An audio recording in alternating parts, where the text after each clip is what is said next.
Jonas in the Codex B has only 3 chapters. It puts 3 and 4 together into the 3rd chapter. They label them based on the Greek letters in the alphabet. So it's chapter Alpha, chapter Beta, and chapter Gamma. But that would be too strange to put in here, so I kept it 1, 2, and 3. Chapter 3, Jonas, the Rooted Word Bible, Common English Edition. And a laying forth in word from the Lord causes itself to come into existence towards Jonas from out of a second time, laying forth in word. You must stand up, and you must yourself traverse to pierce into Nineveh, the great city, and you must cry aloud in it, in synchronicity with the proclamation, the one which I utter in front towards you. And Jonas stands up, and he himself traverses to pierce into Nineveh in synchronicity with the things the Lord utters. So this time he's obedient to go. Verse 4. And Nineveh was existing as a strategic city to God, at least 3 days traveling in, about, and out by any road. And Jonas himself begins from this to enter into the city, as it takes 1 day to traverse to pierce. And he cries out and lays forth words. 3 days yet, and Nineveh will twist itself down accordingly. And that's his message, that he's crying out that whole day as he's pushing into the center of the city. And the men of Nineveh put their trust in God and cry out publicly, declaring a fast. And they sink themselves down into sackcloth, whether great or small among them. And this word laid forth squeezes up alongside, up to the ruler of Nineveh. And he stands off from off of his throne, and he himself takes up his vestment all about him, off of himself, and he invests onto himself sackcloth and sits down accordingly upon ashes. You say, hold on, isn't sackcloth and ashes a Jewish thing? No. It's a Middle Eastern thing, ancient Middle Eastern practice. It wasn't only Jewish. Now notice that Nineveh was the city and he was the ruler of Nineveh. Now some might translate it king. But Nineveh was not yet the capital of the empire. Not yet. Verse 12. And he himself cries out publicly, and he himself says in Nineveh, alongside the ruler, that's him, and alongside his cabinet members, to whom he gave greatness, laying forth in words, quote, the human beings and the domesticated animals, and the plow animals and the sheep must not taste anything, nor any one of them be allotting for himself food, nor drink water. Notice this, the animals too. And the human beings sink themselves down into sackcloth together with the domesticated animals, and they shout wildly up to God unrelentingly. And each one of them twists off from his road of harmful evil, and from off of unrighteousness, that which is in his hand, laying forth in words. So all of the humans are laying forth in words. Who knew if God would exercise his mind in the midst of this occasion and will twist off from out of his intense passion to stretch out, and from off of his heated passion to rush in with hard breath to sacrifice, and may not at all be completely destroying. So it's worded a little strange for how you might be tempted to translate this if you were a translator. But this retains the force of the tenses as they progress through this statement. Otherwise, you end up with something that is not faithfully rendering what is being said. 18. And God stares to discern their works, that they turn off from their harmfully evil roads. So God's watching very carefully. 19. And God exercises his mind in the midst of this occasion regarding the worthless evil, which from all of that he utters to do to them, but does not do. And Jonas grieves within himself a great grief, and altogether he pours himself into a mixture of strong, costly sense. And he himself wishfully prays forward to the Lord and says, all right, before we get into that, pay attention to this. There's a very special word here. It's been translated, where it says, and altogether he pours himself into a mixture of strong, costly sense. This is indicating a kind of confusion of a more implicit sense that we don't use so often in the sense of smell. This is what's being said in the Greek, and the altogether is with that. It's one verb, but it's broken up between the lines. So the writers of this actually made it two separate words. And this word sun means together or all together.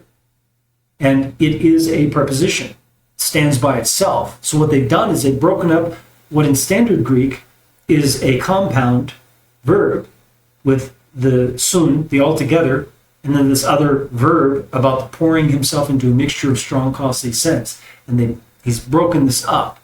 So it brings this force on that preposition or prefix altogether.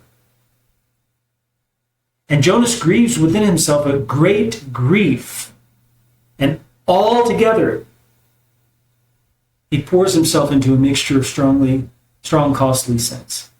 And he himself wishfully prays forward to the Lord and says. Okay, so now you understand why they separated it there. O Lord, were these very words of mine, which were laid forth, not mine while I was in my land? Didn't I say this while I was still in my land, these very words? Through that, I hoped to prevent the unwanted result and to run off away from there to Tharsis. He's saying he had hoped by his very words to prevent preaching to the Ninevites and bringing mercy to them. He calls it unwanted result, not by God. It's an unwanted result by what Jonah wanted, not by what God wanted. And he's telling God that it's an unwanted result, and he wanted to prevent it. And that's why he said these things. Has he learned? Doesn't sound like it, does it? Sounds like he has not learned from the beginning of the story, where he is labeled the one who doesn't learn. And this was on the very account that I know that you are by nature merciful and deeply grieved, withholding anger a long time, and full of mercy, and exercising your mind in the midst of the occasion regarding the worthless evils.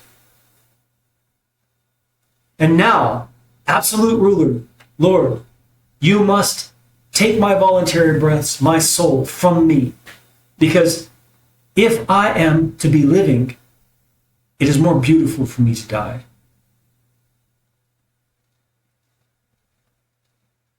Wow. Jonas is saying that there is no way now that he can go on living. He's saying that for him to die now is more beautiful than living. That living is ugly to him now because of God's mercy. There's something dramatic that happened to Jonas by the Ninevites. Something dramatic that caused him to not want them to have mercy. That caused him to not want to continue to live because they've been shown mercy. Verse 26. And the Lord lays forth, saying towards Jonas, did you grieve yourself violently? Jonas doesn't answer him. He just takes action again. 27. And Jonas comes out from the town and sits down accordingly in an alternative place off from the city, and he makes for himself a useful place for shade. And he was sitting himself down accordingly down under it in a shade, that he may consider what will itself be existing in the city. It's about what will itself be existing in the city. What's going to happen, and then it's going to be living and happening in the city. 28. And the Lord God arranges towards a vine in an orderly manner, and it steps up over Jonas's head, and by that to be existing as shade over and above his head. So you get that kind of play that's going on, that gradual thing that's happening. It's very interesting how it carefully lays it out. So let me read that again quickly. And the Lord God arranges towards a vine in an orderly manner, and it steps up over Jonas's head, and by that to be existing as shade over and above his head, and by that to be shading him from off of his worthless evils. And Jonas cheers himself up with a great cheerfulness exactly because of the vine. 31. And God arranges forward in a worm in the break of dawn of the next day. And he deliberately strikes upon the vine, and it dries itself up completely. Now, we don't know if he is God or the worm, but I think it's the worm. God does it through the worm. Verse 34, and it causes itself to be simultaneously that the sun ascends, and God arranges in an orderly manner towards a wind of burning heat for them to burn together. And the sun deliberately strikes upon the head of Jonas, and he becomes weakened in the voluntary breaths in his soul. And he was laying forth from off of himself his voluntary breaths, the soul of him, and laying forth in words. It is more beautiful for me to die than to live. So he's really giving that from the depth of his soul now, from the breaths of his soul now. Because yet some other thing that he didn't like is now happening to him. And this is ironic because he was already in the huge sea creature ready to die when he cried out for God to save him. God saved him. And now he has said twice that he would rather die than live, because Nineveh has had mercy shown to it, and now because the sun and this wind is burning together in him, the vine having been taken away by the worm that God sent. Verse 38, and God lays forth in word towards Jonas, did you grieve yourself violently about the vine? So first he asked him about Nineveh. Now he's asking about the vine. Did you grieve yourself violently? First it was about Nineveh, now it's about the vine. And he lays forth in words, I grieved myself violently even until death. Well, yeah, he was begging to die. That's a great grief over a vine. And the Lord lays forth in word, you restrain yourself over the vine, from which you do not undergo hardship upon it, and you do not make it grow by feeding and exercising it, which comes to be under nighttime, and under nighttime completely destroys itself. But will I not restrain myself over Nineveh, the strategic city in which is dwelling accordingly more than 120,000 human beings, some of which do not know their receiving right hand from their powerful left hand, along with many domesticated animals. That's how it ends. Why does it end with a question? You remember how it started? And the laying forth in word from the Lord causes itself to come into existence towards Jonas, the one not learning. Has he learned by the end? You would think he had. If he hadn't learned anything, it's very minuscule. He does finally do what God told him to do. He's obedient in that. But in his internal thought life, in his emotions, in his judgments, he's still this, the one not learning. By the end of this very dramatic, very difficult story, he's still the one not learning. And it ends on a question because God is still trying to teach him something. These last few verses is God still trying to teach Jonas something. He's being patient with him, but he's not letting him go. And that's how God is with us. He is patient with you, but he's not letting you go. He still tries to teach you, even when you refuse to learn. You are one not learning. And God still tries to teach you. He's not letting you go, but he is patient with you. Do you want to be like Jonas? Do you? Look at how miserable he was because he refused to learn from God. He was miserable. All the way to the end, Jonas was miserable.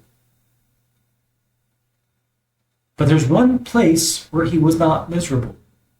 Verse 30. After this vine was set into an orderly manner to step up over Jonas's head and to create a shade over his head, to shade him from off of his worthless evils. Then Jonas cheers himself up with a great cheerfulness exactly because of the vine. Something for Jonas. You might say Jonas was an egoist. Well, was he? I don't think it's that simple. Because when you look at the ship, Jonas tells him to throw him into the sea so that they might be saved. Then he is drank down by a huge sea creature, and he's in the cavity of this sea creature for 3 days and 3 nights, like Christ was in the grave, in the ground, for 3 days and 3 nights. They had cast into the sea, into the abyss, into Hades. But Jonas told them that. Jonas told them what to do to him. He was willing to die and be done with it in order for those men to not be completely destroyed out of existence. He didn't care for his life. He was willing to give it so that those men would have peace and be saved. So Jonas was not an egoist. He wasn't. An egoist would not say, it would be better for me to die than to live. It'd be more beautiful for me to die than to live. That's not an egoist. Egoist protects his life at all costs. And he will take yours in an instant. So I don't see Jonas as an egoist. There's something else at play here. I'm going to leave you with that mystery so that you can ponder it. Now let me tell you what's going to happen here. This is on the website, so you can download it whenever you want. And I'll be working on the next translation here. And I'm going to be putting together my notes on the book of Jonas. There's a lot more detail that needs to be brought out, and the format that it's most suitable for is first in a deeper video for TRW Deep Bible study, and then also for a book on Jonas. So those will take some time, but you can watch, they'll be coming. And in the meanwhile, I'm going to be translating the next book, and hopefully it will go faster than this one, because this is a very short book, but it took a month to do the whole thing. So I've got the process and the protocol down for how to manage text of the Old Testament and the tools that I use. And hopefully we can get through this a lot faster. I don't want to make speed a goal, because that's not the goal. The goal is accuracy, faithfulness, so that you hear what God said. And it's not being lost in translation. It's not being lost by turning the translation work into an interpretation work, like nearly all of these translations are, in fact. I hope this has been a blessing to you. This work is a blessing to me as well, as I do it. Don't forget to donate to the ministry. The link's in the description down below. And may the Lord bless you as you seek Him with all your heart.